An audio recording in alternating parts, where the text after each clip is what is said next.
on SAFM.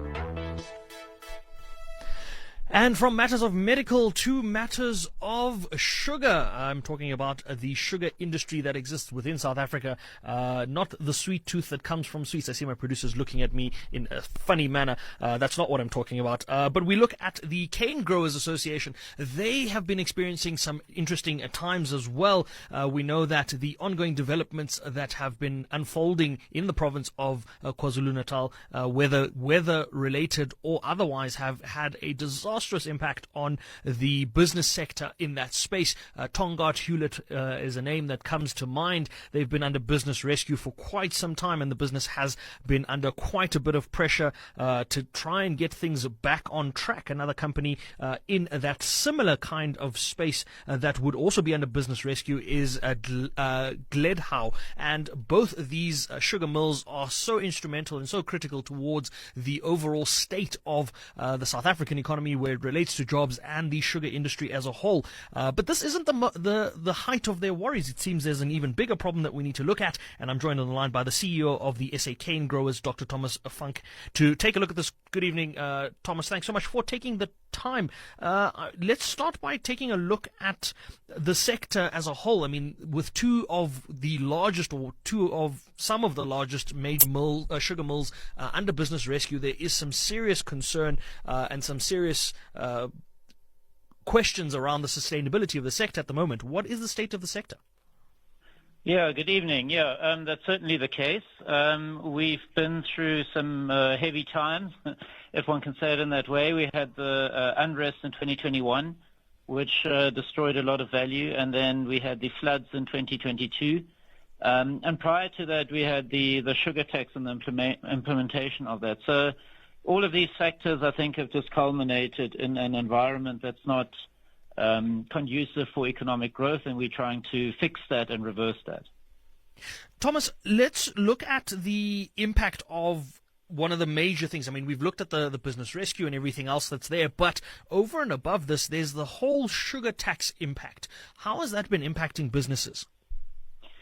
Yeah, look, when the sugar tax was implemented in 2018, the effect was immediate. The end users, or let's call it the producers of the soft drinks, immediately reformulated, and that resulted in a drastic reduction in sugar sales by the industry to the sector. As a result, we had to export that sugar, and in sugar, it's a funny scenario. You actually want to sell everything on the local market. The world price is extremely low because of Brazil setting a very low price, and we lost 1.2 billion rands in revenue in that first year alone.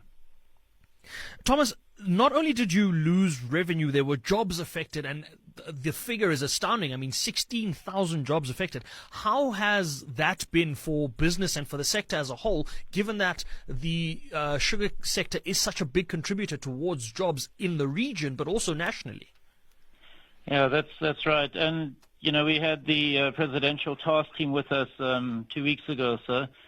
And what we explained to them is that these jobs are so critical. There is no other economic activity in the rural areas of KZN and Mpumalanga. And, as a small-scale farmer or a commercial farmer with many hundreds of farm workers dependent on your business, it's a very difficult scenario if you have to let people go because the economics don't allow you to employ them, or close your farm because you're going out of business.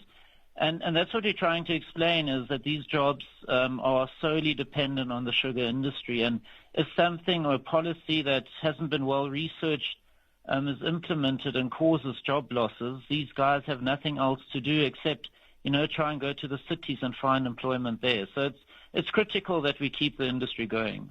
Thomas, speaking of things that have been researched in policy, I understand there's a master plan that was put in place, and there was obviously an agreement with the sugar industry and the government to review this master plan, but it seems that hasn't happened. How would the reviewing or the discussion around the master plan help out the industry?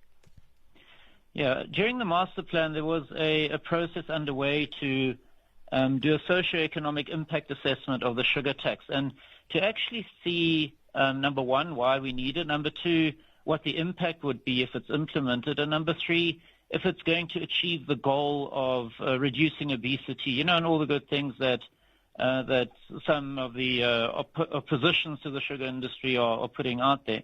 And that work wasn't really completed. What we were very grateful for with government, and Minister Godongwana was instrumental in that, is an extension of any increase in the sugar tax until April 2025, in lieu of us doing work on diversification, and we, working flat out on that. So hopefully we can convince him going forward, or whoever the new minister is, that further extensions are needed for us to implement these diversification projects. Thomas, alongside these diversification projects, what other solutions and other mechanisms have you proposed? Because I imagine as an association you would have sat down and said, look, these are the practical things we can implement. These are the things that kind of make sense. And where can we find a middle ground? What have you put forward on the table from your perspective? Yeah, for us, one of these solutions is sustainable aviation fuel. We've investigated that extensively together with a partnership with the IDC. But again, as any other infant industry, this is something that requires a policy framework to be implemented, like a mandate.